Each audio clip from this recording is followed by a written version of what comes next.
I'm defective. Elias Carter paused mid-step, one hand still hovering awkwardly over the translation console, as if the words might rearrange themselves into something less personal. For a moment, he wondered if the translator had glitched. This ship was filled with technology so advanced it felt alive, yet somehow it still struggled with simple human idioms. But the silence that followed told him it hadn't. He slowly turned. She stood near the observation glass, her small frame outlined by the soft glow of a distant star flooding the chamber in pale gold light. Up close, she was unmistakably alien, yet almost delicately humanoid, tall and slender, with faintly luminous skin that shimmered like polished pearl. Her eyes were the most striking part, large, reflective, threaded with thin veins of silver that caught the light with every subtle shift in her expression. Right now they were dim, not physically dim, emotionally. Elias didn't know how he knew that, but he did. "That's a strong word," he said carefully. Around them the chamber remained unnervingly still. This part of the diplomatic vessel, an elegant, floating structure belonging to one of the most politically powerful alien empires in known space, was designed for quiet conversation. The walls curved organically, glowing faintly as if responding to presence rather than touch, and the air carried a subtle harmonic hum, like something was always listening. And right now, Elias had the uncomfortable feeling it actually was. She didn't look at him immediately. Instead, her gaze stayed fixed on the vastness beyond the glass, an entire world below them, radiant and impossibly structured, its surface covered in geometric cities that pulsed with synchronized light. "It is the correct word," she said softly. Her voice was smooth, almost musical, but there was a fracture beneath it. "It is the word my people use." Elias shifted his weight, resisting the urge to rub the back of his neck like he always did when conversations got weird. Which lately was often. "Okay," he said, "but maybe your people are a little dramatic." That earned him a reaction, not from her, from the others. He felt it before he saw it, the subtle tightening of posture from the two attendants standing near the doorway, their luminous forms going slightly rigid. Their skin, faintly glowing in cool shades of blue, flickered toward something sharper. Disapproval, maybe, or shock. Elias glanced at them briefly, then back at her. "I'm guessing that was the wrong joke." She didn't smile, but something in her expression shifted. Confusion, perhaps. "You speak without caution," she said. "Yeah," Elias replied. "It's kind of a human specialty." That at least seemed to register.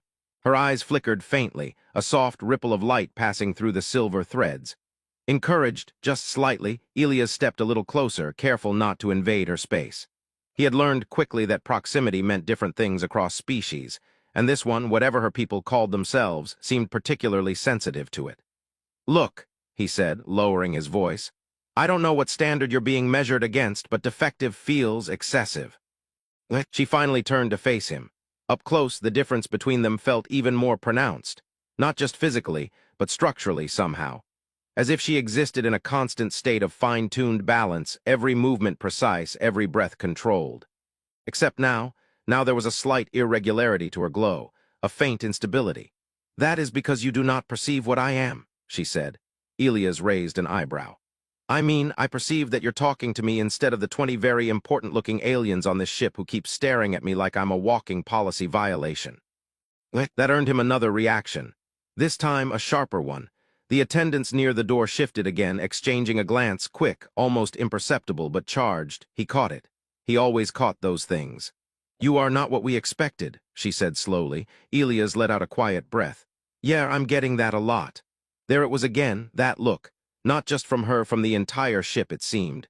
Ever since he'd arrived, the reactions had been off. Not hostile, not exactly respectful either, more like uncertain, like no one quite knew what to do with him. Even the way he'd been assigned here felt strange. A last-minute transfer, no clear explanation. Just a note stamped with multiple layers of diplomatic clearance and a single line, "Human liaison required." He hadn't questioned it. He probably should have. "You were chosen," she continued, her voice quieter now, despite lacking alignment. "Alignment," Elias repeated. "That sounds important." "It is everything." He gave a small, crooked smile. "Yeah, humans don't really do everything. We're more of a figure-it-out-as-we-go kind of species." For the first time, she almost smiled. It was faint, barely there, but the glow beneath her skin shifted, softening just enough to notice. Then it faded again. "Your unpredictability is disruptive," she said. It is why you are here. Elias frowned slightly. That doesn't sound like a compliment. It is not. He huffed a quiet laugh. Good, I'd be worried if it was. A brief silence settled between them. Not uncomfortable, just heavy. Then she looked at him again, more directly this time. My condition, she said, prevents me from synchronizing with my people. I cannot align my emotional state with theirs. I exist out of phase. Elias blinked. Out of phase. She nodded once. I feel independently. He stared at her for a second, then he tilted his head slightly. And that's a problem. The attendant stiffened again. She didn't answer immediately. Instead, her gaze searched his face as if trying to understand how he could ask that so casually. It means I am alone, she said. The simplicity of it hit harder than anything else she'd said. Elias exhaled slowly. Okay, he said, softer now. Yeah, that part I get. Her expression shifted, just a fraction. Do you? Yeah, he said. Humans are kind of specialists in that, too. A faint silence stretched between them again. Then almost hesitantly she spoke. I am considered flawed, incomplete, unworthy of. You're not defective. The words came out before he thought them through. Simple, direct, human, she froze completely. The light beneath her skin stabilized instantly, smoothing into something clear and steady in a way he hadn't seen before. Behind her, one of the attendants took a sharp step forward. Careful, they began, their voice tight. Elias didn't even look at them. He was still focused on her. You're perfect, he said. He meant it as reassurance, nothing more, but the effect was immediate, her breath caught, not like before. This time it was controlled, measured. Her eyes widened slightly, the silver within them brightening, locking onto his with sudden, unwavering intensity. The room changed, not physically, but perceptually. The hum in the walls deepened. The attendants went completely still. And for the first time since he'd stepped onto the ship, Elias Carter had the distinct, unshakable feeling that he had just done something very, very important. He just had no idea what. No one spoke for 3 full seconds after he said it. It wasn't the kind of silence Elias was used to, the awkward human kind where someone coughs or shifts or tries to fill the gap. This silence felt structured, intentional, like the entire room had been forced into stillness by something larger than the people inside it. Then the attendants moved. Both of them stepped forward at once, their previously measured composure gone, replaced by something sharper, urgent, almost alarmed. Their luminous skin flared brighter, thin lines of light racing across their arms and necks like signals being transmitted beneath the surface. What did you say? One of them demanded. Elias blinked, caught off guard. Which part? The other one's voice came lower, more controlled, but no less tense. Repeat your statement. Elias glanced between them, then back at her, Saren. She hadn't moved. She was still looking at him, not blinking. Not reacting the way she had before. Her glow had stabilized completely now, a smooth, radiant tone that felt precise. Intentional. It wasn't flickering with uncertainty anymore. It was steady in a way that made the air feel heavier. I said, Elias began slowly, suddenly aware that he was the only one in the room who didn't seem to know what was happening. You're perfect. The reaction this time was worse. One of the attendants inhaled sharply, an actual audible intake of breath, and took another step forward, as if to intervene physically. The other reached out, placing a restraining hand on their arm, but their own posture was rigid, their gaze fixed on Elias like he'd just activated something dangerous. You cannot, the first one started. She heard him, the second interrupted quietly. Elias raised both hands slightly. Okay, I feel like I missed a memo. Saren finally moved, not away from him, toward him. It was subtle, just one step, but it changed everything about the space between them. The faint light beneath her skin shifted again, not brighter but deeper, as if layers of it were aligning beneath the surface. You spoke without coercion, she said, her voice no longer trembling. It was calm now, clear, without expectation of exchange. Elias frowned slightly. Yeah, that's usually how talking works. The attendants did not appreciate that. One of them stepped forward again, unable to stay back any longer. Human, you do not understand the implications of what you have declared. Yeah, Elias said, glancing at them briefly. That part's becoming very obvious. Saren didn't take her eyes off him. In our language, she continued, to name another as perfect is to acknowledge them as wholly accepted, unconditionally. Elias nodded slowly. Okay, that's nice, I meant it that way. The room tightened. The attendant's voice dropped to a near whisper, strained. It is not nice, it is binding. That word landed differently. Elias' expression shifted just slightly. Binding how? No one answered immediately. Instead, the walls responded. A faint ripple of light moved through the chamber, subtle but undeniable, as if the structure itself had registered the exchange. Elias felt it in his chest again, that low, harmonic vibration deepening, like something acknowledging a change. Saren stepped closer. Now she was well within his personal space, close enough that he could see the intricate patterns beneath her skin, delicate, branching lines of light that pulsed in slow, synchronized rhythms. Except they weren't synchronized with anything else. They were her own. "You have given recognition," she said, "and I have received it." Elias swallowed once, very aware that every other presence in the room had gone completely still. "Right," he said. "And that's a problem." Her head tilted slightly. "Not for me." Behind her, one of the attendants actually looked away, their glow dimming as if in disbelief. The other spoke again, more controlled this time, but no less intense. "Human. Such declarations are reserved for bonded pairs within our highest societal structures. They are not spoken casually. They are not given." Elias let out a quiet breath. "Okay, well, that would have been useful information about 10 seconds ago." "That information is not shared with outsiders," the attendant snapped. "Yeah," Elias said, "I'm starting to see the downside of that policy." Saren didn't react to the tension. If anything, she seemed steadier because of it. "You do not retract your words," she said. It wasn't a question. Elias looked at her, really looked this time, at the absence of fear. At the way she was holding herself, not small, not withdrawn, but present in a way she hadn't been before, and something in his chest tightened. "Should I?" he asked quietly. The attendants reacted immediately. "Yes," one said. "No," Saren said at the same time. The clash of responses hung in the air like a fracture. Elias glanced between them. "Well, that's not confusing at all." Saren took another small step forward, closing the remaining distance between them. Her voice dropped slightly, softer but not uncertain. "If you retract it," she said, "then your words become false." "And if I do?" Elias asked. The attendant stiffened. Saren held his gaze. Then they remained true. Silence. Elias exhaled slowly, running a hand through his hair. "Okay, so either I insult you or accidentally marry you. Great options." The word didn't translate properly. He saw it in the flicker of confusion across their expressions. "Bond," one of the attendants corrected quietly. "Yeah," Elias muttered. "That one." Before anyone could respond, a soft chime echoed through the chamber. All three aliens reacted instantly, not with fear, with recognition.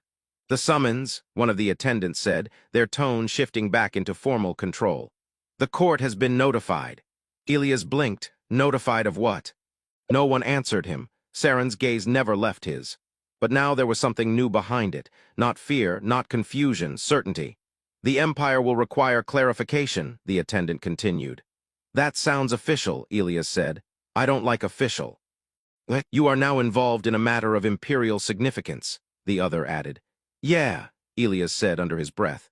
"I gathered that when the walls started reacting to my compliments." Saren reached out slightly, not touching him, just close.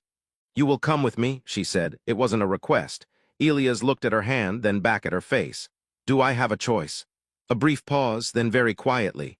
"No." He let out a soft, disbelieving laugh. "Of course I don't." As the chamber doors began to open, revealing a corridor already lined with waiting figures. Tall, luminous, watching in complete silence. Elias Carter realized something with absolute clarity. He hadn't just said the wrong thing. He had said the one thing in the entire galaxy he couldn't take back. The chamber was alive.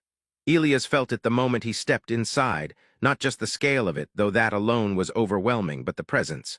The walls weren't walls in any human sense. They curved upward into a vast, luminous dome, shifting with slow waves of light that pulsed in response to something deeper than movement. Figures stood in elevated arcs around the perimeter, tall, radiant, impossibly composed, each one emanating a controlled, synchronized glow that blended into a unified, almost hypnotic rhythm. Except for one, Saren, her light did not match theirs, it never had. And now, standing beside Elias at the center of the chamber, it didn't even try to. A low harmonic tone resonated through the space, not quite sound, not quite something else. It pressed gently against his chest, like the room itself was aware of him, or judging him. "Human Elias Carter," a voice spoke, though no single figure moved to claim it. It came from everywhere at once, layered and precise. You have made a declaration recognized under our highest binding protocols. Elias shifted slightly, resisting the instinct to look around like he was in trouble at school. Yeah, he said, starting to understand that. A faint ripple passed through the gathered figures, not disorder, but a subtle disturbance in their otherwise perfect synchronization. You were not informed, the voice continued. No, Elias replied, I was not. Another ripple, stronger this time. Saren remained still beside him, her posture calm, her presence unwavering. But he could feel it now, the difference.